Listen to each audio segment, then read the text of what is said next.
আসসালামু আলাইকুম বিউটিফুল আপু ভাইয়েরা, কি অবস্থা সবার? আশা করি সবাই ভালো আছো। আল্লাহর রহমতে আমি অনেক বেশি ভালো আছি। আমি হচ্ছে মহিমা জাহান। আমি আজকে তোমাদের সাথে কথা বলছি বাংলাদেশি ব্লগার মহিমা ইউটিউব চ্যানেল থেকে। আমি আজকে তোমাদের সাথে একটা ডেইলি লাইফস্টাইল ব্লগ শেয়ার করব। সকাল থেকেই কিন্তু দিনটা আমি তোমাদের সাথে শুরু করছি। তা আমি হচ্ছে সকালবেলায় দিনটা শুরু করলাম হোয়াইট সস পাস্তা দিয়ে, আর সাথে হচ্ছে ছিল ঠান্ডা ঠান্ডা লেমনেড।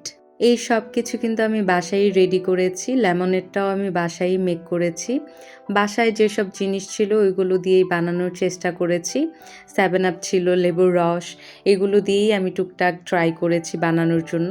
আসলে আমার ঠান্ডা ঠান্ডা ড্রিঙ্কস খাওয়ার ইচ্ছা হচ্ছিল সকালবেলাতে, তাই চিন্তা করলাম যে এটা বানিয়ে নিই। আর এই যে এটা হচ্ছে হোয়াইট সস পাস্তা, কিন্তু দেখে হচ্ছে রেড সস পাস্তা বা পিঙ্ক সস পাস্তার মতো লাগছে, কারণ আমি হচ্ছে উপরে একটু পরিমাণের টমেটো সস ইউজ করেছিলাম। এখন যেহেতু খাওয়া দাওয়ায় অনেকটা অন্যরকম বা ভিন্নতা এসেছে, তাই এক এক সময় এক এক রকম জিনিস খেতে ভালো লাগে। আমার হোয়াইট সস পাস্তা অনেক বেশি পছন্দ। আমি কনসিভ করার আগে অনেক বেশি হোয়াইট সস পাস্তা খেতাম, কিন্তু যখন থেকে হচ্ছে আমি কনসিভ করেছি এরপরে দেখা যায় যে হোয়াইট সস পাস্তা খাওয়াটা অনেক কমে গেছে।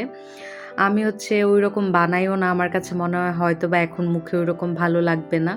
তো ওই দিন কেন জানি খুব খেতে ইচ্ছে করছিল, তাই আমি চিন্তা করলাম যে আজকে বানিয়েই ফেলি। আর খাওয়ার পরে আসলে সত্যিই অনেক বেশি ভালো লেগেছে। আমি চিন্তা করছি আজকেও বানাবো। ইনশাল্লাহ আজকে যদি আমি বানাই, প্রপার ভিডিওটা তোমাদের সাথে শেয়ার করার চেষ্টা করব। খুবই সহজভাবে হচ্ছে আমি এই হোয়াইট সস পাস্তাটা বানিয়েছিলাম। এটার মধ্যে হচ্ছে আমি কোনো রকম রসুন ইউজ করিনি, কারণ এখন রসুনের স্মেল ওইরকম আমি নিতে পারি না তাই। কিন্তু খেতে সত্যিই অনেক বেশি মজা হয়েছিল। প্রেগনেন্সির কারণে এখন যেহেতু ওইরকম কোনো কাজই করা হয় না, টুকটাক ১-২টা কাজ ছাড়া দেখা যায় সারাদিন আমি শুয়ে বসেই থাকি। টুকটাক হাঁটাচলাও করা হয়, কিন্তু কাজ ওইরকম আমি একদমই করি না। তো সেই ক্ষেত্রে আমার ডেইলি ব্লগগুলো আমি খুব বড় করতে পারি না ইদানিং। কিন্তু আমি চেষ্টা করি আমার দিনটা আমি যেভাবে কাটাই সেটাই তোমাদের সাথে যাতে শেয়ার করতে পারি। অনেকেই ভিডিও দেখতে পছন্দ করো, বা আমার কাছে মনে হয় যে আমি যদি তোমাদের সাথে ভিডিওটা শেয়ার করি সেক্ষেত্রে আমারও টাইমটা কেটে যায় এবং আমার ভালো লাগে। বলে না কিছু কিছু শখের জিনিস থাকে, তো এরকম ইউটিউবিংটা আমার একটা শখের জিনিস। তো কষ্ট হলেও দেখা যায় যে আমি কিছু কিছু ক্লিপ নিয়ে রাখি। চেষ্টা করি তোমাদের সাথে সব কিছু যাতে আমি শেয়ার করতে পারি। আর এই যে আমি হচ্ছে সকালের নাস্তা সেরে দুপুরে গোসল করে নিলাম। এখন হচ্ছে আমি আমার ড্রয়িং রুমে বসেছিলাম। অনেক বেশি বাতাস ছিল। তো এখানে বসে, বসে আমি আমার চুলগুলো শুকিয়ে নিচ্ছিলাম।